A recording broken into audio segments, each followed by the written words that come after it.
Hello everyone. आज हम DAAS 12 ये टेस्ट कोड है, इसको डिस्कस करने जा रहे हैं। इस पेपर की PDF आपको हमारे टेलीग्राम चैनल पर मिल जाएगी और उसका लिंक डिस्क्रिप्शन बॉक्स में गिवन है। तो आज का पहला क्वेश्चन है, जो बनावटी हो वाक्यांश के लिए एक शब्द, तो वो होगा कृत्रिम। ऑप्शन नंबर बी इसका सही आंसर होगा। क्वेश्चन नंबर 2 है, सुमित्रा नंदन पंत को उनकी किस रचना पर ज्ञानपीठ पुरस्कार प्राप्त हुआ? तो सुमित्रा नंदन पंत को जो है चिदम्बरा के लिए 1968 में चिदम्बरा के लिए जो है ज्ञानपीठ पुरस्कार दिया गया। क्वेश्चन नंबर 3 है, निम्न वर्णों में पंचम अक्षर है। तो जैसे कि आप जानते हैं कि जो पंचमाक्षर होता है यानी कि हर वर्ग का पांचवा अक्षर, तो वो क्या होता है? एक नासिक व्यंजन होता है। तो यहाँ पर नासिक व्यंजन ऑप्शन नंबर डी यानी कि म है। क्वेश्चन नंबर 4, निम्नलिखित में से कौन सा शब्द आसमान का पर्यायवाची है? तो आसमान का यहाँ पर पर्यायवाची जो है ऑप्शन नंबर सी गगन है। इसके अलावा अनल जो है वो आग का हो गया, पवन हवा का और सुमन जो है पुष्प का।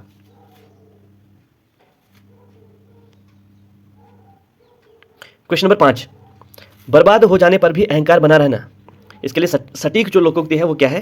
तो यह है ऑप्शन नंबर सी, रस्सी जल गई पर ऐंठन नहीं गई। क्वेश्चन नंबर 6 है, मेरा मित्र आज स्कूल नहीं आया, तो अर्थ के आधार पर कौन सा वाक्य है? तो जैसे कि यहाँ पर मेरा मित्र आज स्कूल नहीं आया, स्कूल यहाँ पर नहीं शब्द का प्रयोग किया गया है, तो इसलिए यहाँ पर जो है निषेधवाचक होगा, निषेधवाचक। क्वेश्चन नंबर 7वां है, निम्न में से कौन सा क्रिया विशेषण का प्रकार नहीं है? तो जैसे कि आप जानते हैं कि क्रिया विशेषण के 4 भेद होते हैं, कालवाचक, रीतिवाचक, स्थानवाचक और परिमाणवाचक। ठीक है, तो यहाँ पर जो है संबंधवाचक जो है क्रिया विशेषण का भेद नहीं है। क्वेश्चन नंबर 8वां, जब एक अधिकारी दूसरे अधिकारी को व्यक्तिगत शैली में पत्र लिखता है तो उसे क्या कहते हैं?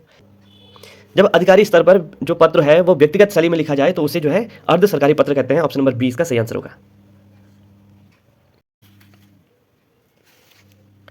तो 9वां क्वेश्चन है, नेताजी ने कहा था तुम मुझे खून दो मैं तुम्हें आज़ादी दूंगा, तो इस वाक्य में हमें संज्ञा देखने की कौन सी संज्ञा है?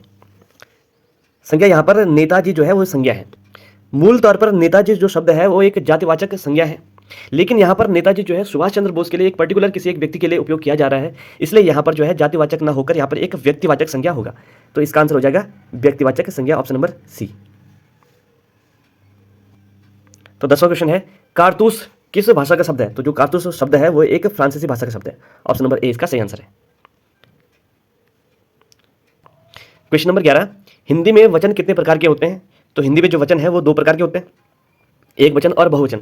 अगर हम संस्कृत की बात करें तो संस्कृत में वचन 3 प्रकार के होते हैं, एक वचन, द्विवचन और बहुवचन। क्वेश्चन नंबर 12, विषकन्या रतिविलाप किसकी कृति है? तो जो विषकन्या और रतिविलाप है ये गौरापंत शिवानी जो है उनकी कृतियां हैं। क्वेश्चन नंबर 13, अक्षौहिणी का संधि विच्छेद क्या है? तो यहां पर देखिए जो अक्षौहिणी है ना, यहां पर अक्षौहिणी का जो संधि विच्छेद हो जाएगा वो होगा अक्ष धन उहिणी, अक्ष धन उहिणी, उहिणी। ठीक है, तो यहां पर जो है हमें गुण संधि देखने को मिलती है। यहां पर एक अपवाद है, मूल रूप से जब अ के बाद उ की मात्रा आती है तो यहाँ पर गुण संधि देखने को मिलती है, किंतु यहाँ पर कुछ एक जो है अपवाद होते हैं। यहाँ पर अ के बाद बड़ा उ आने पर यहाँ पर जो है वृद्धि संधि हमें देखने को मिलती है। कुछ एक एग्जांपल है, जैसे प्रौढ़ हो गया, प्रौढ़ में भी प्र धन ऊढ़ होता है, तो ये भी जो है एक वृद्धि संधि का उदाहरण है। तो इसलिए जो है अक्षौणी में अक्ष धन ऊहणी यानी कि यहाँ पर जो है गुण संधि हमें देखने को मिलेगी, सॉरी वृद्धि संधि हमें देखने को मिलेगी, और अक्षौहिणी का जो संधि विच्छेद है वो होगा अक्ष धन ऊहिणी। क्वेश्चन नंबर 14, भूख और प्यास कौन से संज्ञा के अंतर्गत आता है? तो भूख और प्यास जो है वो भाववाचक संज्ञा है। Option number C. Question number 15, जो लड़का कमरे में बैठा है वह मेरा भाई है, तो यहां पे हमें जो है मिश्र वाक्य देखने को मिलता है। Option number D. Question number 16, निम्न में से कौन सा शब्द पुल्लिंग नहीं है? पुल्लिंग नहीं है यानी कि स्त्रीलिंग है, तो यहां पर अगर हम देखते हैं तो मछली जो है यहां पर स्त्रीलिंग हो जाएगा। अच्छा, यहां पर अगर हम देखें तो जो पक्षी है, पक्षी शब्द भी देखने में हमें स्त्रीलिंग लग रहा है, लेकिन कुछ अपवाद के रूप में पक्षी हो गया, दही हो गया, घी हो गया, ये देखने में तो स्त्रीलिंग लगते हैं लेकिन ये पुल्लिंग में काउंट किए जाते हैं। ठीक है, तो इसका आंसर जो है ऑप्शन नंबर ए मछली होगा।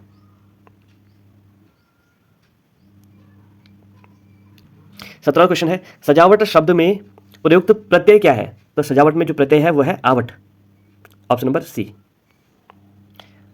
क्वेश्चन नंबर 18, प्रेमचंद द्वारा उपन्यास लिखा गया तो कौन सा वाच्य है? तो यहां पर हमें जो है कर्म वाच्य हमें देखने को मिलेगा, ऑप्शन नंबर ए इसका सही आंसर है। 19वां क्वेश्चन है, आह्वान का विलोम, आह्वान मतलब कि किसी को बुलाना और उसका विलोम हो जाएगा विसर्जन, option number D. Question number 20, गोधूम का तद्भव रूप है, तो गोधूम किसको बोलते हैं? गेहूं को बोलते हैं, option number B. Question 21, Uttarakhand की किस जनजाति के लोग बागनाथ नामक देवता की पूजा करते हैं? तो जो बागनाथ देवता है वो राजी जो जनजाति है इनके द्वारा पूजे जाते हैं। क्वेश्चन नंबर 22, 1 किलो में कितने मुट्ठी होते हैं? तो 1 किलो में जो है 16 मुट्ठी होते हैं, 16, ऑप्शन नंबर ए इसका सही आंसर होगा। क्वेश्चन नंबर 23, नंदा राजजात तीर्थ यात्रा में कांसुआ से होमकुंड की दूरी कितनी है? तो ये दूरी है 280 kilometre, option number C. Question number 24, प्रसिद्ध कविता उठो गढ़वालियों निम्न में से किस कवि की है? तो उठो गढ़वालियों जो ये कविता है ये जो गढ़वाली समाचार पत्र है उसके पहले ही अंक में प्रकाशित की गई थी, तो ये जो है सत्य शरण रतुड़ी के द्वारा प्रकाशित की गई, तो ऑप्शन नंबर डी इसका सही आंसर होगा। क्वेश्चन नंबर 25, वर्ष 2011, क्वेश्चन नंबर 25, वर्ष 2011 की जनगणना के अनुसार जनसंख्या घनत्व के संबंध में उत्तराखंड भारत में कौन सा स्थान था? तो उत्तराखंड का जो स्थान था वो था ऑप्शन नंबर ए 25वां। क्वेश्चन नंबर 27, हरिद्वार में मनसा देवी मंदिर किस पर्वत पर स्थित है? तो मनसा देवी अगर मंदिर की बात करें तो यहाँ पर हरिद्वार में बेसिकली 2 महत्वपूर्ण मंदिर हैं, एक मनसा देवी और दूसरा चंडी देवी। तो मनसा देवी जो है वो हरिद्वार में बिल्व पर्वत पर स्थित है, जबकि जो चंडी देवी है वो नील पर्वत पर स्थित है। क्वेश्चन नंबर 28, कोटेश्वर बांध का निर्माण किस नदी पर किया जा रहा है? तो कोटेश्वर बांध जो है ये भागीरथी नदी पर स्थित होगा। क्वेश्चन नंबर 29, चक्राता में सैनिक छावनी की स्थापना कब हुई थी? तो ये हुई थी 1866, ऑप्शन नंबर सी इसका सही आंसर होगा।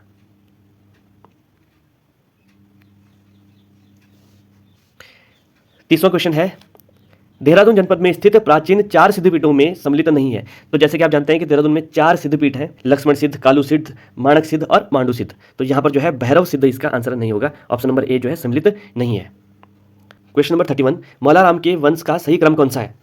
तो मौलाराम के जो पूर्वज थे श्यामदास और हरदास, ये जो है पृथ्वीपति शाह के दरबार में आए थे और उनके बाद उनका पुत्र हीरालाल हुआ और फिर मंगतराम, और मंगतराम का जो पुत्र है वो मौलाराम होता है। ठीक है, तो यहाँ पर ऑप्शन नंबर ए इसका सही आंसर होगा। क्वेश्चन नंबर 32, निम्न में किस जनपद में राष्ट्रीय उद्यान नहीं है? तो राष्ट्रीय उद्यान जो है यहाँ पर चमोली में है, उत्तरकाशी में, पौड़ी में है, किंतु अल्मोड़ा में स्थित नहीं है। क्वेश्चन नंबर 33, पटरंग वाली प्रथा का उद्भव जो है किस चंद्र शासक के समय हुआ था? तो पटरंग वाली प्रथा एक प्रकार की झूठ बोलने वाली प्रथा थी, तो इसका जो है इंद्रचंद के समय इसका जो है उद्भव हुआ। इसका संबंध जो है रेशम के उत्पादन से है, तो ऑप्शन नंबर सी इसका सही आंसर होगा। क्वेश्चन नंबर 34, राज्य में जौराई बुग्याल कहाँ स्थित है? तो ये आपको टिहरी जनपद में देखने को मिलेगा। क्वेश्चन नंबर 35, देहरादून स्थित यांत्रिकी अनुसंधान एवं विकास संस्थान की स्थापना कब की गई? तो ये की गई थी 1960 में। क्वेश्चन नंबर 36, तो रहता कर किसे लिया जाता था? तो रहता कर अगर कोई अपने गांव को छोड़ता था तो उस पर जो है रहता कर लगाया जाता था, ऑप्शन नंबर ए इसका सही आंसर होगा, गांव छोड़ने पर। क्वेश्चन नंबर 37, हुड़किया बोल किस अवसर पर गाया जाता था? तो ये जो है रोपाई गुड़ाई के अवसर पर, तो रोपाई गुड़ाई के अवसर पर, ऑप्शन नंबर बी इसका सही आंसर होगा। क्वेश्चन नंबर 38, काफल का वैज्ञानिक नाम क्या है? तो काफल का जो वैज्ञानिक नाम है वो है option number B myrica esculenta, myrica esculenta. Question number 39, राज्य सरकार द्वारा फिल्म नीति कब घोषित की गई थी? तो फिल्म नीति जो है ऑप्शन नंबर ए 2015 में घोषित की गई थी। क्वेश्चन नंबर 40, उत्तराखंड सेवा निधि एवं पर्यावरण शिक्षा संस्थान की स्थापना कब हुई थी? तो ये हुई थी 1986 में, option number C. Question number 41, Uttarakhand में रॉयलेट एक्ट को रद्द करने का प्रस्ताव किसने पारित करवाया था? तो इसका आंसर हो जाएगा जीबी पंत के द्वारा, option number D. Question number 42, किसने महात्मा गांधी जी की दांडी यात्रा में भाग लिया? तो जैसे कि आप जानते हैं कि दांडी यात्रा में उत्तराखंड के 3 प्रतिनिधियों ने भाग लिया था, भैरव दत्त जोशी, ज्योतिराम कांडपाल और वीर खड़ग बहादुर। ठीक है, तो यहाँ पर जो है Bhairav Dutt Joshi, option number D इसका सही आंसर हो जाएगा। क्वेश्चन नंबर 43, गणाई का युद्ध किस किस के मध्य हुआ था? तो जो गणाई का युद्ध है ये देवीचंद और प्रदीप शाह के मध्य हुआ था। ऑप्शन नंबर ए इसका सही आंसर होगा। क्वेश्चन नंबर 44, 1857 की क्रांति के समय गढ़वाल के डिप्टी कमिश्नर कौन थे? तो 1857 की जब क्रांति हुई थी उसमें अगर हम कमिश्नर की बात करें तो वो रिमजे थे, लेकिन यहाँ पर डिप्टी कमिश्नर पूछा गया है तो डिप्टी कमिश्नर उसमें वैकेट थे। वैकेट बंदोबस्त, जिन्होंने वैकेट बंदोबस्त भी किया था तो वैकेट उसमें डिप्टी कमिश्नर हुआ करते थे। क्वेश्चन नंबर 45, पद्मश्री 2022 जो 2022 में पद्मश्री है वो किसको मिला था? तो इनमें से जो है माधुरी बर्तवाल को जो है पद्मश्री पुरस्कार दिया गया था। क्वेश्चन नंबर 46, किसने कहा कि फतेह शाह के समय लोग घरों में ताला नहीं लगाते थे? तो जो ये स्टेटमेंट है ये है रत्नकवि का। Option number A Ratnakavi. Question number 47 है, लाखू गुफा, लोथाप, पेटसाल, ये जो पुरास्थल है ये कहाँ स्थित है? तो ये सब आपको जो है अल्मोड़ा में देखने को मिलेंगे। ऑप्शन नंबर बी इसका सही आंसर है। क्वेश्चन नंबर 48, सुमिलित नहीं है तो इनमें से कौन सा सुमिलित नहीं है ये हमें बताना है। राज्य खेल घोषित हुआ था 2011 में, बिल्कुल सही है। राज्य तितली घोषित 2015, अच्छा यहाँ पर राज्य तितली 2015 में ना होकर 2016 में घोषित हुई थी, जो कि हमारी राज्य तितली जो है वो कॉमन पीकॉक है, तो इसे जो है 2016 में घोषित किया गया था। ठीक है, बाकी राज्य बाघ घोषित 2015 में भी सही है। ठीक है, क्वेश्चन नंबर 49, सर्वाधिक तहसीलों वाला जिला कौन सा है? तो सर्वाधिक तहसीलें जो है पिथौरागढ़ जनपद में है। तो पिथौरागढ़ जनपद में जो है टोटल 110 में से 13 जो तहसीलें हैं ये पिथौरागढ़ जनपद में। और यहाँ पर अगर हम ब्लॉक की बात करें तो टोटल उत्तराखंड में 95 ब्लॉक्स हैं और उसमें जो पौड़ी जनपद है सर्वाधिक 15 ब्लॉक पौड़ी जनपद में है। क्वेश्चन नंबर 50, मल्ला महल किले का निर्माण किस चंद शासक ने करवाया था? तो मल्ला महल की बात करें तो मल्ला महल जो है रुद्रचंद के द्वारा जो है इसका निर्माण करवाया गया था। ऑप्शन नंबर सी इसका सही आंसर है। क्वेश्चन नंबर 51 है, पिथौरागढ़ व बागेश्वर के बीच स्थित दर्रा कौन सा है? तो पिथौरागढ़ और बागेश्वर के मध्य जो है हमें ट्रेल पास दर्रा हमें देखने को मिलता है, जिसकी खोज जो है ट्रेल के द्वारा, जो उत्तराखंड के दूसरे कमिश्नर भी हुआ करते थे तो उनके द्वारा इसकी खोज की गई थी। क्वेश्चन नंबर 52, कुठ्यांगटी, गौरीगंगा, लोहावती ये किसकी सहायक नदियां हैं? तो इसका आंसर हो जाएगा ऑप्शन नंबर सी काली नदी। तो जो काली नदी की ये है ये सारी की सारी काली नदी की सहायक नदियां हैं। क्वेश्चन नंबर 53, निम्न में कौन सा सुमिलित नहीं है? तो सुमिलित कौन सा नहीं है? अलकनंदा और पश्चिमी धौलीगंगा विष्णुप्रयाग में मिलते हैं, बिल्कुल सही है। कोसी और गरुड़ गंगा बैजनाथ में मिलती हैं, तो कोसी और गरुड़ गंगा जो है ये नहीं मिलती है बैजनाथ में, जबकि यानी कि ये जो है ये गलत है। और अलकनंदा और मंदाकिनी रुद्रप्रयाग में मिलते हैं, बिल्कुल सही है। और गोमती और गरुड़ गंगा जो है बैजनाथ में मिलती है, ये भी बिल्कुल सही है। तो ऑप्शन नंबर 20 का गलत हो जाएगा। क्वेश्चन नंबर 54, टिहरी में डोलापाल की आंदोलन संबंधित था? तो जो डोलापाल की आंदोलन था ये शिल्पकारों से संबंधित था, तो ऑप्शन नंबर 20 का सही आंसर हो जाएगा। क्वेश्चन नंबर 55, शिवालिक और मध्य हिमालय के बीच पाई जाने वाली क्षैतिज घाटियों को पश्चिम व मध्य भाग में क्या कहा जाता है? तो जो है इन्हें कहते हैं दून। ठीक है, तो दून, इन्हें दून कहा जाता है। ऑप्शन नंबर सी इसका सही आंसर हो जाएगा। क्वेश्चन नंबर 56, कौन सा ताल चमोली जनपद में स्थित नहीं है? तो चमोली जनपद में जो है सतोपन ताल स्थित है, बिल्कुल सही है। रूपकुंड भी है। सूखा ताल चमोली में स्थित न होकर सूखा ताल जो है वो नैनीताल जनपद में है। बाकी झलताल भी चमोली जनपद में स्थित है। क्वेश्चन नंबर 57, कफनी ग्लेशियर स्थित है? तो जो कफनी ग्लेशियर है ये बागेश्वर जनपद में स्थित है। ऑप्शन नंबर 20 का सही आंसर हो जाएगा। क्वेश्चन नंबर 58, उत्तराखंड में प्रथम डेयरी संघ स्थापित किया गया था? तो उत्तराखंड में जो डेयरी संघ है ये जो है हल्द्वानी में स्थापित किया गया था। ऑप्शन नंबर सी इसका सही आंसर है। क्वेश्चन नंबर 59, मुख्यमंत्री आंचल अमृत योजना की शुरुआत कब से हुई? तो जो है ये 7 मार्च 2019 से इसकी शुरुआत की गई। ऑप्शन नंबर बी इसका सही आंसर है। क्वेश्चन नंबर 60, राज्य का पहला पाम गार्डन किस जनपद में स्थित है? तो यह है नैनीताल जनपद में। Option number B. Question number 61, Sindhu सभ्यता निम्नलिखित में से किस युग में पड़ता है? अगर हम सिंधु सभ्यता की बात करें तो सिंधु सभ्यता में जो लिपि, जो स्क्रिप्ट उस समय यूज़ की गई थी, तो उसको आज तक भी हमारे जो इतिहासकार हैं उसको आइडेंटिफाई करने में, उसको पहचानने में सक्षम नहीं हो पाए हैं। तो ऐसे जो टाइम पीरियड है, ऐसा समय काल है जिसकी लिपियाँ आज तक हम पढ़ नहीं पाए हैं, तो वो जो है वो आद्य ऐतिहासिक काल में आते हैं। और जिनकी लिपियों को हम पढ़ने में सफल हो पाए हैं तो उनको जो है ऐतिहासिक काल में गिना जाता है। और जिस समय काल में, जिस कालखंड में कोई भी लिपि का कोई भी अस्तित्व नहीं मिला है तो उसे जो है हम प्राग ऐतिहासिक काल कहते हैं। क्वेश्चन नंबर 62, फाहियान किसके शासनकाल में भारत आया था? तो फाहियान जो है चंद्रगुप्त द्वितीय के शासनकाल में भारत आया था। और अगर हम ह्वेनसांग की बात करें तो ह्वेनसांग हर्षवर्धन के शासनकाल में भारत आया था। क्वेश्चन नंबर 63, भारत पर प्रथम तुर्क आक्रमण करने वाला कौन था?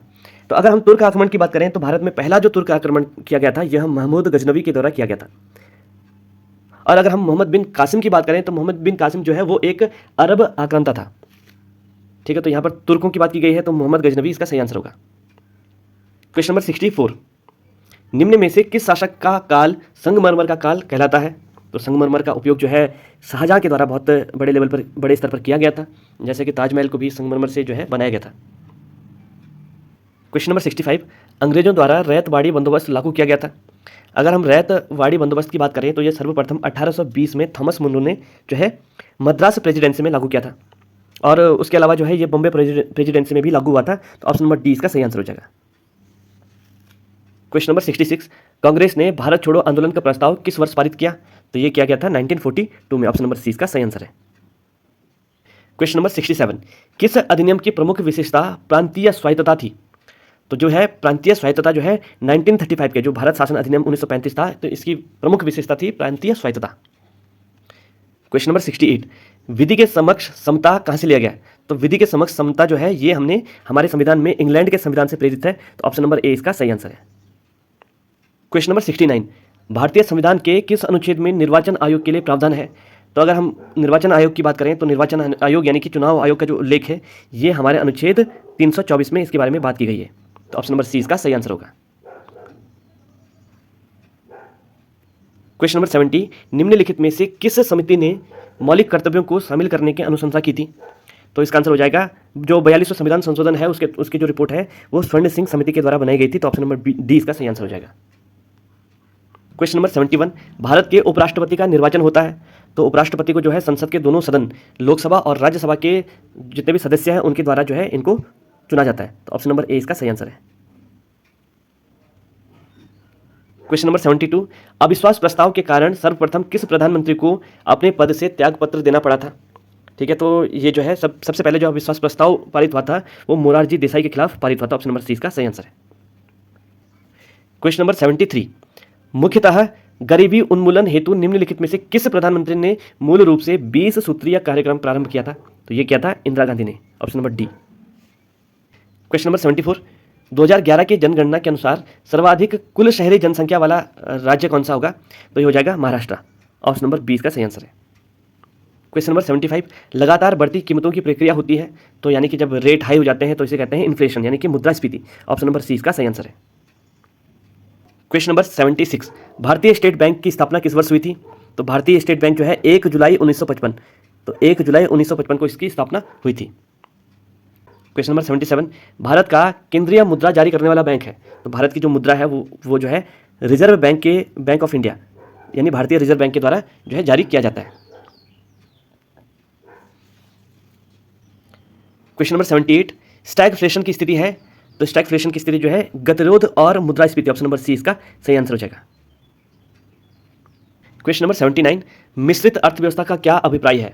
तो मिश्रित अर्थव्यवस्था यानी कि जहां पर सरकारी और जो निजी क्षेत्र है दोनों का अस्तित्व हो तो उसे जो है मिश्रित अर्थव्यवस्था कहते हैं, यानी option number B. Question number 80, प्रच्छन्न बेरोजगारी का अर्थ सामान्यतः है।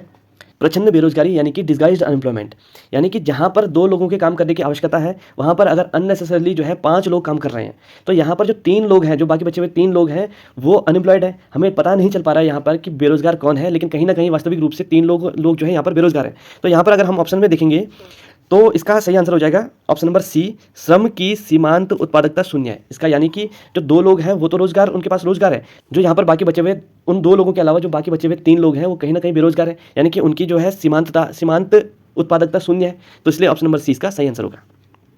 क्वेश्चन नंबर 81, निम्नलिखित राज्यों में से भारत के किस राज्य में मानस नेशनल पार्क स्थित है? तो मानस जो राष्ट्रीय उद्यान है ये असम राज्य में स्थित है। ऑप्शन नंबर ए इसका सही आंसर है।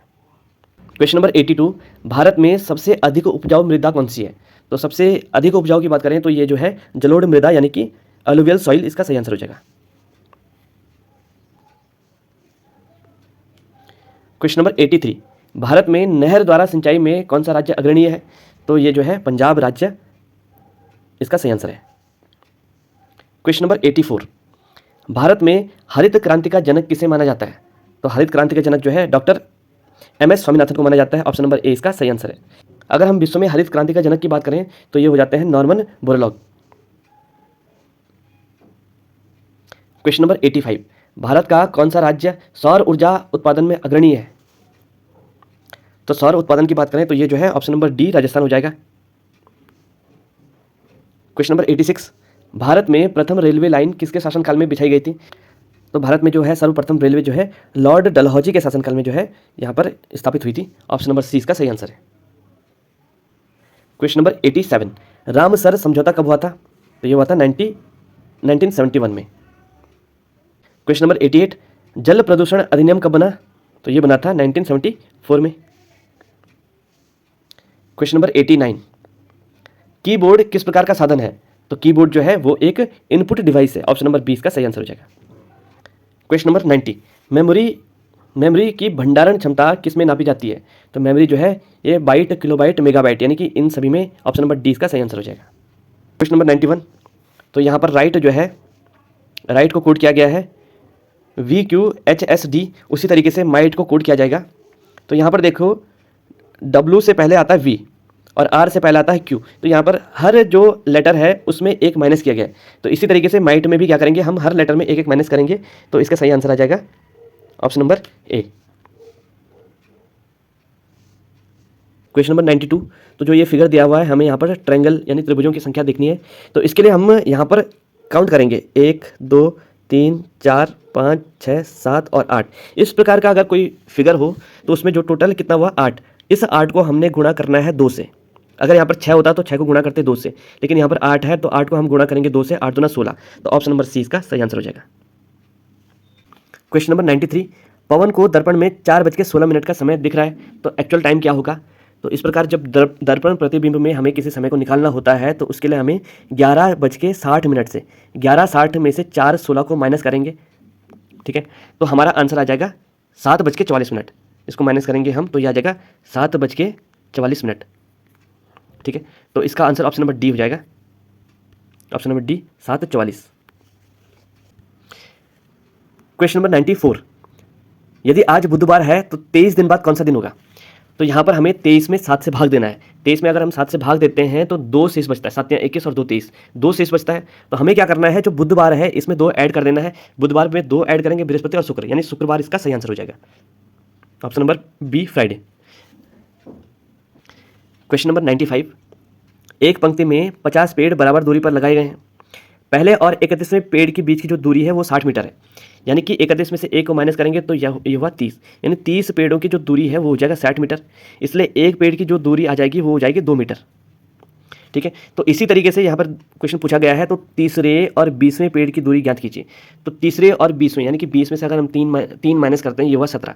तो अगर एक पेड़ की जो दूरी है वो 2 मीटर है तो 17 पेड़ की दूरी हो जाएगी 34 मीटर। तो ऑप्शन नंबर 20 का सही आंसर हो जाएगा 34 मीटर।